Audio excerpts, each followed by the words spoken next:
competitor tonight. Final competitor of the evening, and then after that we actually have a feature act too while we're tallying the votes. So please welcome, it's Charlie Adam.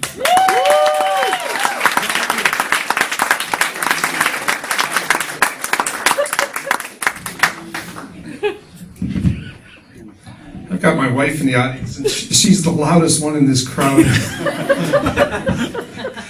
I have a place on Manitoulin Island, and most of us who are out there know that the water is just too cold to swim before June. But some May 24 tours talked me into a swim. It was so cold, not only did I have shrinkage, I'm pretty sure I grew a vagina. For a short time there, I felt smarter, and I could really do the breaststroke. Earlier, I had this brain freeze headache from a cold drink, and the pretty waitress said, if you put your tongue on the roof of your mouth, the pain will go away. Have you ever heard that before? Yeah. So I asked her, does it have to be my own tongue? You know, alcohol flowed in my house like a babbling brook when I was a kid. And as a small child, the first colors I ever learned were Labatt's Blue, Molson Golden, and Rickard's Red.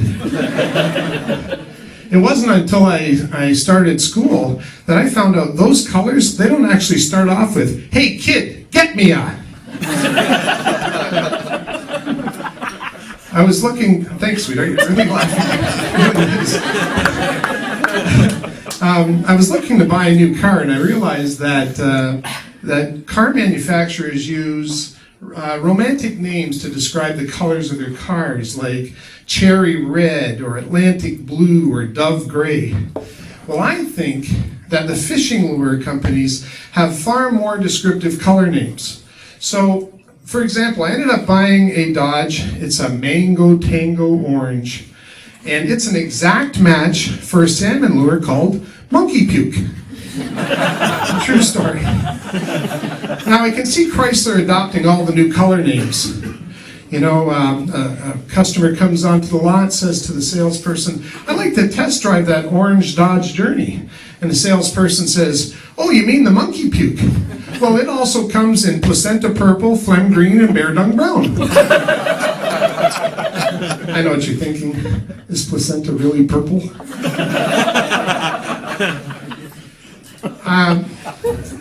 My native buddy was commenting about the quality of my tan, and I went, hey, this is the color of my people.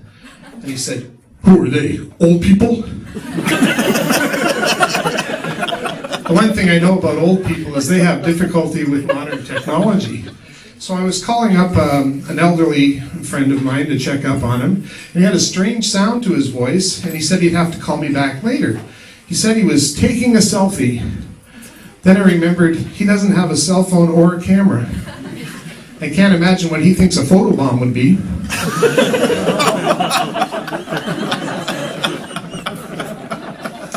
I've been happily married for 38 years to the same woman.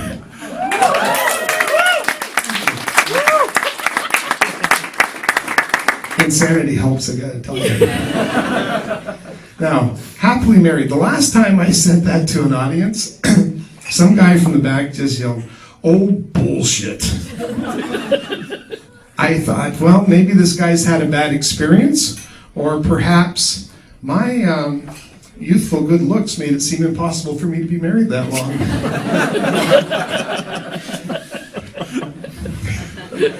Okay. I'm really kind of happy you didn't laugh quite as hard at that joke. Thank you. Now, my wife gave me the most unusual birthday present recently. She gave me a one-time only pass to sleep with another woman. And I said, sweetheart, I don't need that. You're all the woman that I ever want or need. And she said, well, this pass comes with conditions. She said, the woman, first of all, has to be beautiful. And I said, continue. And she said, she must be a 6-foot, long-legged, naturally big-breasted blonde with a J-Lo behind, and she must be Asian. My wife's really freaking smart, I'll tell you. Now, I remember years ago when she was pregnant with our first son, she wanted me to come up with boy names. Now, when you have a last name like Adam, there's some really interesting possibilities. So I came up with Up and Adam, Let Me Adam, Fester, Gomez, and Pugsley Adam. I found out if your wife refers to you as a tool, she might not be thinking you're being terribly useful.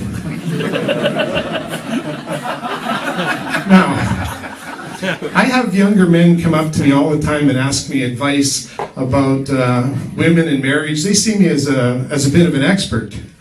So I tell them a short story in the form of a metaphor, so they'll understand it.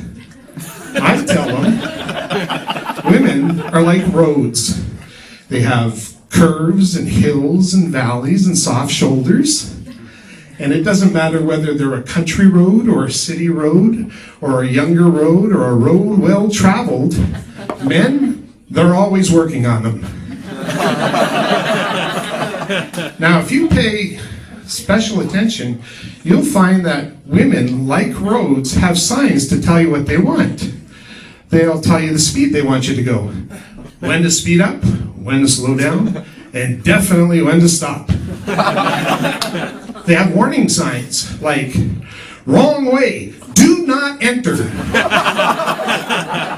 Or, caution, use at your own risk, slippery when wet. Periodically, a road needs to be closed for maintenance. I'm getting ahead of me here. Those roads are just too dangerous to be anywhere near during this time period. Thanks. Timing and everything. Occasionally, you'll come across a road that's as cold and frigid as a winter's night.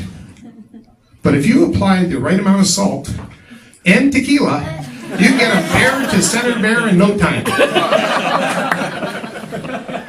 Now, guys, if you decide to commit yourself to traveling the same road for the rest of your life, do not be tempted by the newer, faster roads.